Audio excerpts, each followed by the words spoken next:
Hello everyone. Last time I promised you to look at 1800flowers.com. Let's figure out whether it should be buy or not. The company is old and known and has many good brands and recognized brands. That's positive.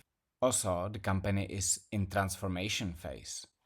If you look at the weekly chart, it's trading since 2021, pretty bad, and it's just declining. Also, if you look at the insiders trading, you see that the insiders are buying. There is one fund, one investment, it's 10% entity, strategic entity, and they are purchasing. The price they are purchasing for is around $5, and you can see it is slightly below the current price. The current price it's not too much above, so it might be still good opportunity to buy. In addition, there is nice due diligence on Reddit. I've been reading through this. This guy who put it here did a very good job, and he put analysis why to buy the stock and why this could be actually a good opportunity. Market capitalization 440 millions, enterprise value 635 millions. So this looks like quite a nice deal, right? Here, the analysis of EBITDA, there is argument around valuation based on EBITDA. You can see Chevy, you can see Groupon, for example, and the multiples are very different than for Flowers. However, Groupon, free cash flow positive. Chevy, free cash flow positive as well. Flowers, they are not free cash flow positive. They are burning cash. They have burned 74 millions in the last 9 months. They begin the period with 159 millions in cash. Now they have 84 millions in cash.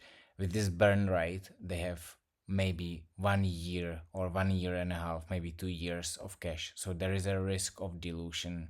They will dilute the shareholders and it will impact the price. There is spot on analysis regarding short interest.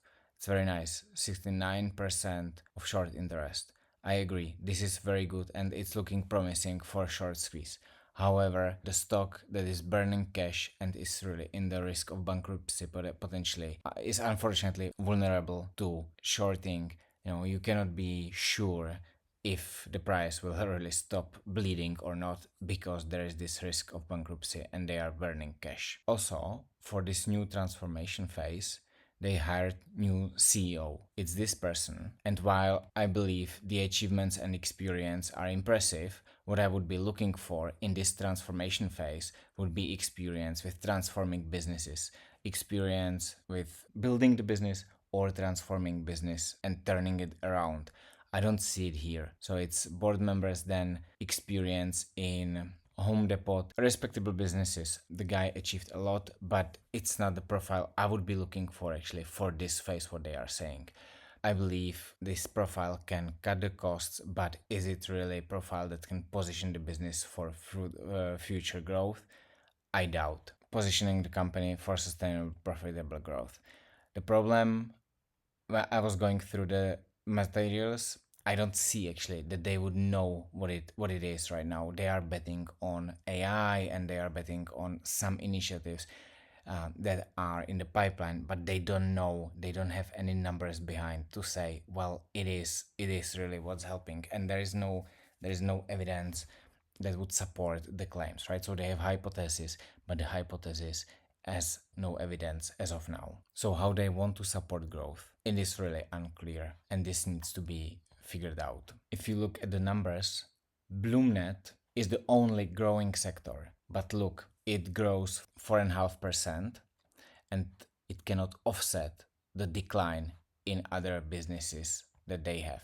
One more thing that I don't like is how they communicate with the investors. Even though the web page is quite nice, it's sort of difficult to navigate. And when I wanted to download the presentation from the last quarterly call, then the presentation was not available and I couldn't find the slide deck that they were talking about during the call. So even though Fund 1 investment is buying and is heavily purchasing the shares, I don't see this business as of now as something that I would like to invest heavily my money in. I might be following and see if anything that they have as a hypothesis that can be potentially driving growth will materialize, and then it might be interesting business. But for now, they have declining business.